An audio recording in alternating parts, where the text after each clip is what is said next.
If David gets charged, will he be pleading insanity, and has he been setting it up for that the entire time with this alter ego that he calls a Tommy? Tommy's not in me, but like in me, like, you feel me? Like, you know, when you get like possessed. You know that David started a tour on July 30th of 2025, and that is when he started introducing these funeral elements into his show, which is the beginning of this tour that was called Withered. At these shows, David was making fans pay respects to Atami, which is his alter ego when he's blindfolded. The dates of Atami are 2023, which lines up perfectly when he first met Celeste in person. The first time that they were seen on stream together was in 2023. It's guesstimated that that's when they first met in person. And as we all know, her body was found the day after her 15th birthday, which was September 8th of 2025. The car that she was found in had been parked in the same spot for 3 to 4 weeks. And then on top of that, with the heat in LA and the decomp, now this is not verified, but a guesstimation would be another couple weeks that she was gone with, you know, how things are looking with the body. So that would put us around July 28th to like August 5th, and guess what? Not only does that timeline perfectly match up with their alleged relationship 2023 to August 2025, but it's also public record that David had some time off, 2 days in California, in Del Mar. That was on August 2nd to August 5th, and Del Mar is only 2 hours away from the Hollywood Hills where that car was found. Now, this first video I'm going to show you is one of the most disturbing ones that I think more people should be talking about, because it kind of explains this whole Atami thing, and well, let's just get into this part first. Should I say a separate part of me indulges himself in the thorns, dousing himself in the blood of his own negligence without even vetting the misleading beauty. Wearing a blindfold only to escape his self-made hell, accountable only to pain.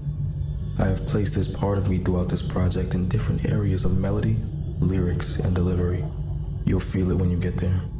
Follow me now through this journey of holding a rose petal by petal until they fall short. And I have no choice but to catch it by the thorns.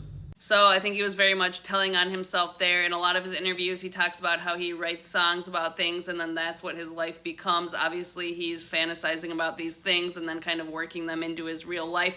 He went on the Zach Sang show, and he had a little bit more to say about what or who Atami is. Tommy is the villain of this album. He's the one that is making me withered and feel all these emotions like grief and pain and confusion. He's the one that is weaving his way into my relationships and ruining them and inducing trauma and things like that. You see him in the music videos and stuff. Now, Atami is depicted in many of his music videos, most notably Romantic Homicide, which is a song about unaliving a girl and basically her ending up in the same condition that Celeste was found in his trunk. There's also an anime version of this. I'm going to show you guys both clips so you can see here. This is like the version that's in the original music video, which was released on her 13th birthday. And then the anime version I clipped together with one of his other interviews, and you guys just have to see this part. Roll the clip. He wears his blindfold, and he's basically an agent of chaos and kind of my alter ego. And the story of the manga went like I was a detective, and there was an evil version of myself that would kind of come out at random moments, kind of like Fight Club with Tyler Durden. And he would commit the crimes that I would have to solve as the detective. So like when I was as the detective, I'd be like solving murders that I'm committing myself. Now, all of these interviews and all this stuff that I'm finding makes me wonder if he was trying to plant the seed for insanity, and I'm sure that if he does get charged, that that's the way he's going to go, because this is all psychotic. I mean, this guy really thinks that he has an alter ego that possesses him and makes him commit horrific, gruesome, pedophilic crimes. Tommy can also embody himself in other people too. Like, he could take over my body, he can take over your body. Pause. Like, but like he manifests himself in different people. You know what I'm saying? So he manifests himself inside me. Pause. He's like, no, like he's in me. No. And Tommy's like not in me, but like in me. Like, you feel me? Like, you know, when you get like possessed, like in you, bro, like not in you, but like in you. And the weirdest thing is that apparently David is from like a super religious family. He says that he like does Bible study with his family every Saturday. I don't know how much of this is true or how much of it is just him like really having this big sense of self and loving talking about himself. He has so much to say about himself in every interview, but he does say that he was homeschooled and that his mom never got him in any kind of like groups or co-ops. Like, he had no socialization. He was just alone at his house house learning how to build computers and how to program. He was only allowed to listen to Bach and classical music, nothing with lyrics growing up. That's apparently how religious his mom is. Again, who knows if what he's saying is true, but I think it's obvious that he had some problems. When I was 17, I was in Texas, just got fired from Starbucks, doing homeschool work, building PCs, learn how to code at the same time. I was looking for YouTube beats, and I just go on YouTube and search up indie type beat. And then I find the beat, I import it into the app. I go to my sister's closet because I don't have any space to kind of record. After that, I sit down and it's like a little claustrophobic space with no AC.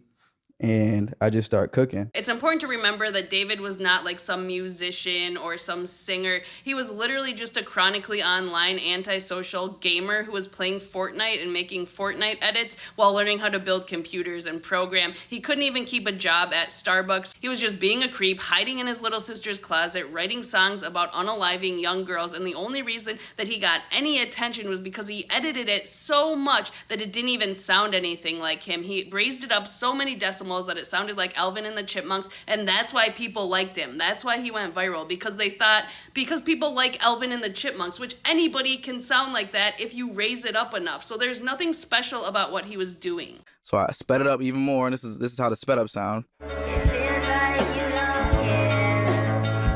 is what everybody knows on TikTok.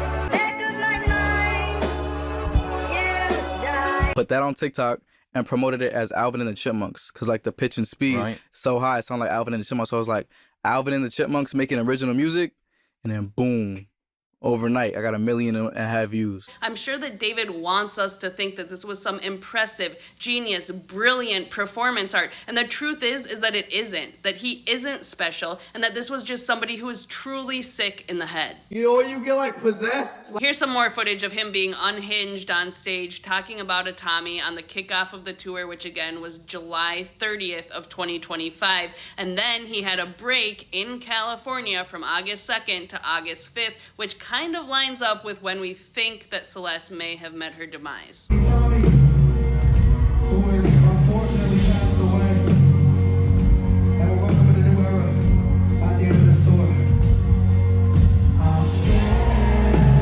Lastly, here's a video of him performing romantic homicide the day after he knew that a body was found in his trunk. This is in Minneapolis, Minnesota. And if you look closely, he doesn't sing the words, "I unalived her." He puts his mic out to the crowd every time. He knew something was coming. In the back of my mind. That's how strategic this is.